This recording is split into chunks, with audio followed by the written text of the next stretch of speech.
मित्रों, कर्म गति टारे नाही टरी। एक अपने मित्र के परिवार का दृष्टांत मैं आपको इन कथानकों से प्रकट करना चाहता हूँ। हमारे मित्र अपनी कहानी में बताते हुए कहते हैं कि उनका जन्म एक गरीब परिवार में हुआ था। उनके पिता अपने पिता की मंझली संतान थे।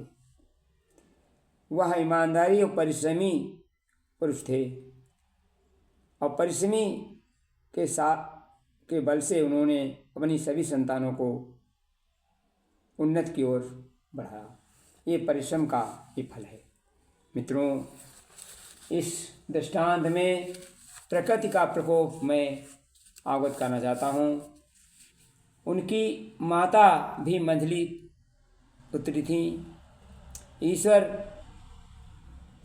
का संयोग देखिए, उन्होंने परिश्रम के बल से अपनी संतानों को उचित मार्गदर्शन किया।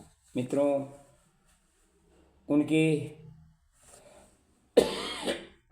उन मित्र के मामा भी मंझले थे जो गरीबी से त्रस्त थे। मेरे मित्रों, उन मित्र महोदय के भाई भी मंझले गरीब, ईमानदार और परिश्रम के बल से अपने परिवार को उन्नति की ओर बढ़ाया। मित्रों, मंझला व्यक्ति प्रकोपों से अभी जूझ रहा है। उन मित्र महोदय के मौसा जी के मंझले पुत्र गरीबी के दंश से झेल रहे हैं, परंतु अपने पुत्रों को, अपनी संतानों को उचित मार्गदर्शन कर रहे हैं। मेरे मित्रों, उनकी भतीजी संतानों में मंझली, वो भी गरीबी के दंश से झेल रही है। ये प्रकृति का प्रकोप कितना भयानक है। ये उस कर्म गति टारे नाही टरी, कर्म गति टारे नाही टरी। मुनि वशिष्ठ से पंडित ज्ञानी, शोध के लगन धरी। सीता हरण मरण दर्शत को, वन में विपत सरी। कर्म गति टारे। मंझले का अभिशाप अब भी दंश उस परिवार में चल रहा है।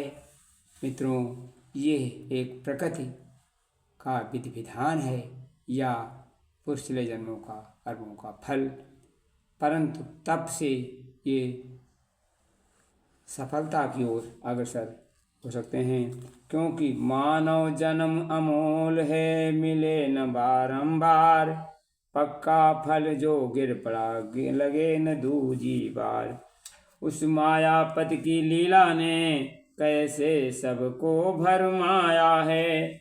इस भूल भुलैया में भटका, मानो कुछ समझ न पाया है आँख मिचौली खेल रहा, वो कैसा चतुर विधाता है। जग की है रीत सदा से, हर व्यक्ति कर्म फल पाता है। अधिकारों से निज शक्ति का, जैसा चाहे उपयोग करे। चाहे कल्याण करे जग का, चाहे उसका उपभोग करे। जो छूट कर्म से करने पर परिणाम हाथ में रखता है। जो जैसा कर्म करे जग में, बस वैसा ही फल चखता।